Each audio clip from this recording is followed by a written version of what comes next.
तर मित्रांनो, मी आज बनवतोय एकदम मस्तपैकी एकदम टेस्टी असं तंदूर अंडाची रेसिपी। मित्रांनो, तंदूर अंडा खायला एकदम भारी लागतं, एकदम टेस्टी लागतं।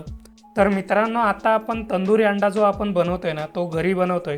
त्यामुळे कुठल्याही तंदूरचा वगैरे यामध्ये आपण वापर नाही करणार आहोत। म्हणजे आपल्या घरी जे पॅन वगैरे असतात ना, त्या पॅनवरती आपण हे बनवून घेणार आहोत आणि त्यानंतर ना थोडंसं गॅसवरती भाजून पण घेणार आहोत। त्यामुळे एकदम छान असा तंदूरचा याला टेस्ट येईल आणि टेक्स्चर पण तसाच येईल। तर मित्रांनो, फटाफट आपण रेसिपीला स्टार्ट करूया। हो, पण त्याच्या आधी चॅनलला सबस्क्राईब करा, लाईक करा आणि कमेंट करायला विसरू नका। तर मित्रांनो, सगळ्यात आधी मी 1 वाटी टांगलेलं दही घेतलेलं आहे।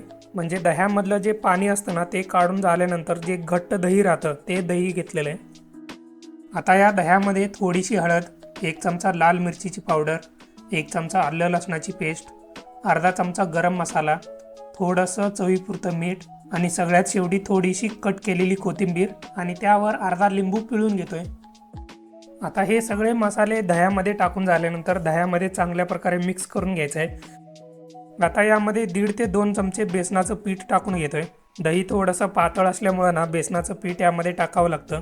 जर तुमचं दही घट्ट असेल ना, यामध्ये बेसनाचं पीठ टाकायची काही गरज नाही आहे। तर हे बघा मित्रांनो, दही, मसाले आणि जे बेसनाचं पीठ आपण टाकलं होतं ना, चांगल्या प्रकारे मिक्स करून घेतलेले, चांगलं फेटून घेतलेले, त्यामुळे एकदम क्रीमी झालेले बघा। हे अशा प्रकारे एकदम छानपैकी आपल्याला मिक्स करून घ्यायचं आहे। आता मी इथं उकडलेली अंडी घेतलेली आहेत। या अंडी टाकत असताना थोडेसे मी कट करून घेतो 3 ठिकाणी।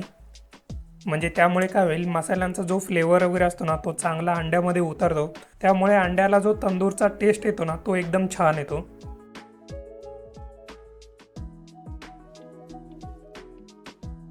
आता या उकडलेल्या अंड्यावरती ना जो तंदूरचा मसाला आपण बनवून घेतलाय ना, तो चांगला लावून घेतो सगळीकडून। हे बघा मित्रांनो, मसाला जो आहे ना अंड्यावरती चांगल्या प्रकारे लावून घेतलेला आहे।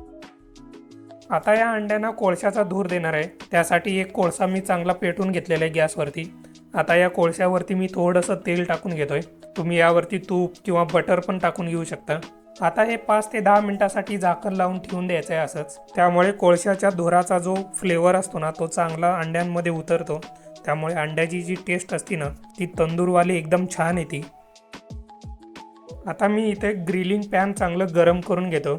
जोपर्यंत आपलं जे पॅन आहे ना चांगलं गरम होतंय, तोपर्यंत आपण अंडी जी आहेत ना स्किवर्सवरती चांगलं लावून घेऊयात। त्यासाठी मी इथं स्टीलचं स्किवर घेतलेलं आहे। आता या स्किवरवरती ना अंडी लावून घेतो। अशा प्रकारे एकदम छानपैकी लावून घ्यायच्यात सेंटरमध्ये।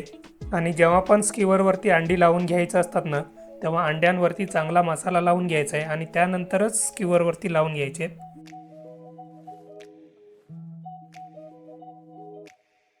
हे बघा मित्रांनो, पॅनमधून ना धूर येतोय तेवढा गरम झालेले पॅन खूप जास्त गरम करून घ्यायचं आहे। कारण काय आहे ना, पॅन आणि अंडीच्या मध्ये ना थोडासा गॅप राहणार आहे आणि पॅनमधून जी उष्णता निघते त्या उष्णतावरती अंडी आणि आपला जो तंदूरचा जो मसाला असतो ना, तो चांगला शिजणार आहे। त्यामुळेच आपला जो पॅन असतो ना चांगला गरम करून घ्यायचा आहे। एका साईडनी अंडी चांगल्या प्रकारे शिजली ना, अंडी थोडीशी टर्न करून घ्यायची आणि चारी बाजूनी चांगल्या प्रकारे शिजवून घ्यायची। एकदा का अंडी चारी बाजूनी चांगल्या प्रकारे शिजली ना, आता त्यावरती थोडंसं बटर लावून घ्यायचं आहे सगळीकडून आणि अजून एक 3 ते 4 मिनिटांसाठी अंडी चांगली शिजवून घ्यायची आहेत। नाहीतर तुम्ही यावरती थोडंसं तूप पण टाकून घेऊ शकता, तुम्हाला जे आवडेल ते, बटर नाहीतर तूप दोन्ही टाकून घेऊ शकता। त्यामुळे अंड्याला जो टेस्ट येतो ना, तो एकदम छान येतो। तर मित्रांनो, फायनली आपली पॅनवरती जी अंडी आहेत ना चांगल्या प्रकारे शिजून रेडी झालेली आहेत। आणि आता गॅसवरती थोड्यासा अंड्यांना भाजून घेऊयात। त्यामुळे काय होईल, जो तंदूरचा टेक्स्चर असतो आणि थोडासा जो फ्लेवर असतो ना, तो पण चांगला येईल त्याला। अंडी जी आहेत ना गॅसवरती जास्त वेळ धरायचं नाही आहे, हार्डली किती 7 ते 8 सेकंदासाठी धरायचं आहे। एका बाजूने अंडी चांगली थोडीशी भाजली ना, म्हणजे थोडीशी काळी झाली की परत अंड्यांना थोडंसं टर्न करून घ्यायचं। अंडी चारी बाजूनी व्यवस्थित आणि एकदम चांगल्या प्रकारे भाजून घ्यायचे। हे बघा मित्रांनो, पहिली अंडी जी आहेत ना चांगली भाजून झालेली आहे बघा। खूप जास्त असं काळं पण नाही झालेलं आहे, थोडंसं झालेलं आहे। खूप जास्त काळं कराल ना, त्याचं टेस्ट एकदम वेगळंच होऊन जाईल। त्यामुळे अगदी न कळत अंड्यांना भाजून घ्यायचं आहे। हा हा हा हा, एकदम भारी वास येतोय मंडळी। म्हणजे जसा ओरिजिनल तंदूरमध्ये वगैरे बनवल्यानंतर जसा वास येतो ना, सेम तसा येतोय। आणि आपला तंदूरचा जो मसाला आपण बनवून घेतला ना, तो पण एकदम छान बनवून घेतल्यामुळे ना एकदम भारी झालेले। तर मित्रांनो, अशा प्रकारे एकदम साध्या सोप्या पद्धतीने जसं मी बनवून घेतलं ना, तशाच प्रकारे तुम्ही पण तुमच्या घरी एकदम मस्तपैकी जसं ओरिजिनल तंदूरमध्ये बनतो ना, सेम तसा तुमच्या घरी तुम्ही तयार करू शकता। तर मित्रांनो, अशा पद्धतीने तंदूर अंडा तुमच्या घरी एकदा नक्की ट्राय करा।